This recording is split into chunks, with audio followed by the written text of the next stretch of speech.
What's up, YouTube? Video journal number 18, right? 18. It's been one so far. Today was a great day, like top-notch day, and I think was because I was getting a little creative with my training. So, with my training, right, I'm just gonna get straight into it. All right, let's talk about my workout first. Today I did some running, some linear speed and some acceleration, but I did it with a twist. I brought my dad to the park, and I brought a baseball glove and some baseballs, right? And for me, I've always loved baseball, right? People are gonna be like, no, you didn't, right? I never really liked baseball. I always loved playing, but the really biggest thing that I loved about baseball was catching pop flies or line drives, right? Like as soon as I got a little older, the ball started coming at me faster, like grounding and all that, and I just could not, right? Like I just got scared, right? And it was just the ball was coming too fast, right? Let me just go to basketball, right? Let's play at a faster speed than a ball coming at me straight 100 miles per hour off the bat, right? So I've always loved catching pop flies, right? One of my favorite players a long time ago was Alfonso Soriano. He played left field for the Cubs, and I used to love his like diving catches, and I used to love just watching him do stuff out of the ordinary, right? Like diving for a ball when he didn't have to, but it made us all happy, right? So I love catching pop flies. I love being line drives. Like I just love the pop, and I love a ball coming at you instead of coming straight at you, right? But I love line drives, right? So it's kind of like you're tracking the ball and all that. So I thought about, I don't really like going outside to go sprint or to go, right? I don't like that. I'd rather compete or have fun with it. So what I decided to do, like I said, is brought baseballs, my dad, and some gloves. We played catch for a little bit. I'm not going to show that. We played catch, but what I am going to show is my runs, right? So this first video that you're going to see, I'm half kneeling forward with my left knee up, and I sprint, and then my dad throws me the ball, right? This next one, right foot up, half kneeling, throws me the ball again, but he throws it at me from a different angle, and that's all sports is, right? Sports is just adapting. So I didn't tell my dad, throw it right here so the video could be perfect, right? I just told him, throw me the ball, line drive. If you want to throw it off the floor, ground it, or catch it high, right? Because now I'm adapting. If he throws it somewhere else, then I have to track the ball still, right? But when I was doing the half kneeling, I was only going to sprint 10 yards. So I told him, throw it around the 5-yard mark. And then later, right, you'll see, and I'll explain that later. This third one, you see me kneeling with my left foot up. He throws it from the right side. You can see him in the video, and I'm just sprinting. Right. The fourth one, right, because I did 2 each leg, knees up, half kneeling, and he throws it behind me. I catch it, boom, right, and I'm probably gonna leave the volume up in there, but that was a great play because I was sprinting and I kind of forgot about the ball, like I forgot what I was doing, why the glove is in my hand, and as I was sprinting, I just turned around, boom, the ball was right there, caught it, and kept sprinting. And I think that was like the joy of my day, just being like, oh my god, I guess still got it. I've only been out playing basketball for a year, right? So this next one, now instead of doing kneeling, I'm gonna go 8 reps for each leg, 2-point stance, really just a basic stance of just running, right? So this first one, you see me sprint. He throws me kind of like a loopy pass. So then for me, my body has to adapt, being like, oh, this isn't a line drive. I have to go get the ball. I have to go sprint to the ball, right? This next one, you can see him in the picture. My dad, he's having fun with it. Brought him back to our childhood days, I guess. Right, and about to go. Grounds it, and then I run, right? And that one caught me off guard.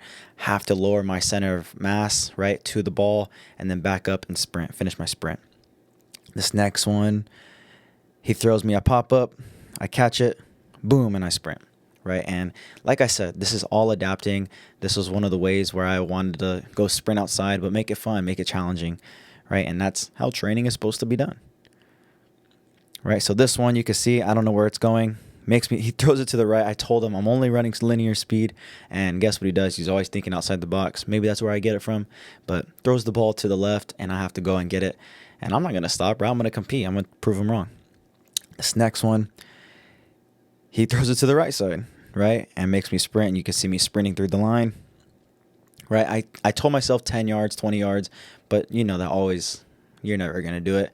So just sprinting until I reached like a good mark because I'm not on a football field and I don't know where the 10 yards. So I just said from that mailbox to the large tree. This next one, he throws it up in the air. I catch it, and then boom, I sprint right back again. The next one, right, this next one was pretty cool. He made me catch a grounder, threw it away, and then throws me a line drive, almost killed me, and kept sprinting. And this last one, I told him, okay, enough of that, right? You're going crazy, and I'm just going to sprint it out, see how fast I can get, right? And I know I can't get my top speed, but I just wanted to see my form, how I'm running. And I've always kind of ran where my arms are kind of going inwards. I want to fix that. I want to fix my hip. I want to fix my hip flexion of when it's going up, all that stuff, just trying to become a better runner so that if I'm ever teaching someone how to run or the proper foot placement or anything, I know how it feels or how I know where they're coming from. And that's pretty much my training for the day. And then after I went back home and I hit a workout basically back, and let me pop it out. Right, so I played I went home, did my training, hammer curls, reverse flies, as you'll see in the video. I did 3 sets of 12, both of those just to get some blood flow to those muscles because I just sprinted. Right after, I did single arm dumbbell row, and the training program said 16 minutes, just start the timer right when you're about to row, 16 minutes and see how many sets you got, and I got 18 sets, which is pretty good. At first, I was like, oh man, that's not really good. But then I thought about it, right? And because I'm not doing just one, I'm not doing the whole arm. I have to do one arm, then the other, and that's taking a long time. To get 18 in 16 minutes, I think that's pretty good. I just did it on the landmine row, so I did 45s and a 25, right? And I'll explain later the minutes and why I think that's a good idea, right? And then pull-ups, I did 5 sets of 2, and then the last set, right? So the first one you see me get 2 reps, perfect, right? Beginning stronger. And then the last set, right? The 6th set, you just hold it wherever your eyes are on top of the bar, and you see how many seconds you can get. And I told my brother to time it, and I got 12 seconds. And then after bent over row, barbell bent over row, it was supposed to be pull downs. Yeah, pull downs, but I don't have that machine at home.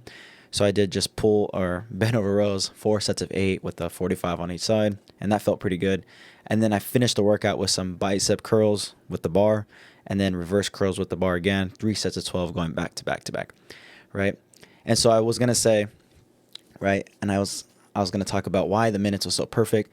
And I related it, I was on my way home listening to a podcast, and I related it back to when I was playing basketball, right? So when I played basketball, early on in my career, before like my sophomore year of college, before all that, right? As soon as I was getting to that age, I was always thinking like, I need to get this many shots up. I need to get this many layups in, right? 500 shots a day. I'm going to be the best shooter. I'm going to be this. I'm going to be this, right? And that I just came to the conclusion where I was just like, nah, right? Quality over quantity. And it's cliche, right?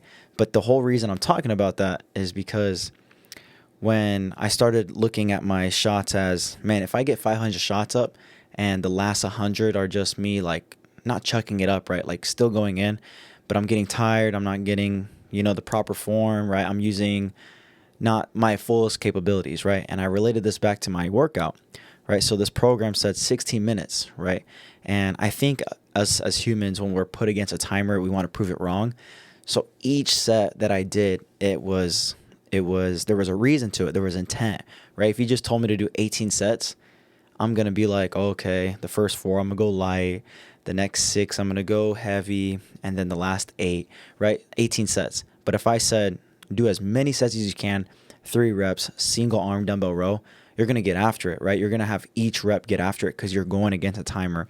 And that's kind of at the end of my basketball career, I was kind of leaning towards of like, man, if I can't get shots up today, let me just do 20 minutes. Let me just do 20 minutes, try to see. Or one thing that me and my dad did was like time shooting. So I used to do this like Ray Allen drill, and I would try to beat it in a minute. So you'd basically do 3 spots on the court, close shot, mid-range, 3-pointer, and you try to get it through the whole thing, right, total. And I think that's 15 shots under a minute. And man, there was times where I couldn't beat it. There was times just like adapting, right? Adapting to the sport. There was times where I was getting frustrated, can't get it. And finally I'd start getting it, right? And all it is just trying to get into a flow. That's the whole reason of training. How fast can you get into a flow to play to your best abilities, right? So when I saw the timing, I've always loved timing. And it relates back to the high sets, low reps, right? Because the high sets, low reps, I'm always going to talk about it. If I had you do 4 sets of 10 reps, right? The last 3 reps, the last 4 reps are the ones that really count towards what we think really matters, right? And so with the high sets, low reps, when you flip it 4 or 10 sets of 4, you're cutting all those non-factor reps, right? Every rep matters, but in the sense of 4 sets of 10, right? That's still a good rep scheme, but flip it 10 sets of 4, and now you're getting the very important reps done, right? And you're getting rid of the BS reps, right? So it's 10 sets of 4, and that's how I relate it back. And I think that's why I love high sets, low reps so much, is because it gets rid of all that fluff that you don't have to get through, and you can just get straight to the point, get after it. 10 sets of 4, still hard, right? Still 40 reps of 4 sets of 10 or 10 sets of 4. But now you're getting rid of those 6 reps, and now you're just going hard for 4 reps because you can go heavier weight. And I think that's why I fell in love with it. So that's pretty much it. That was a lot. Did my linear and acceleration running. Then right now talked about my workout after, and then talked about why time training is good, right? And been enjoying it, been enjoying everything, right? Today was a great day. Everyone got after it in the weight room. Not one. Yeah, like everyone got after it. So hope you guys have a good night. Hope you guys enjoyed this video. Let's go.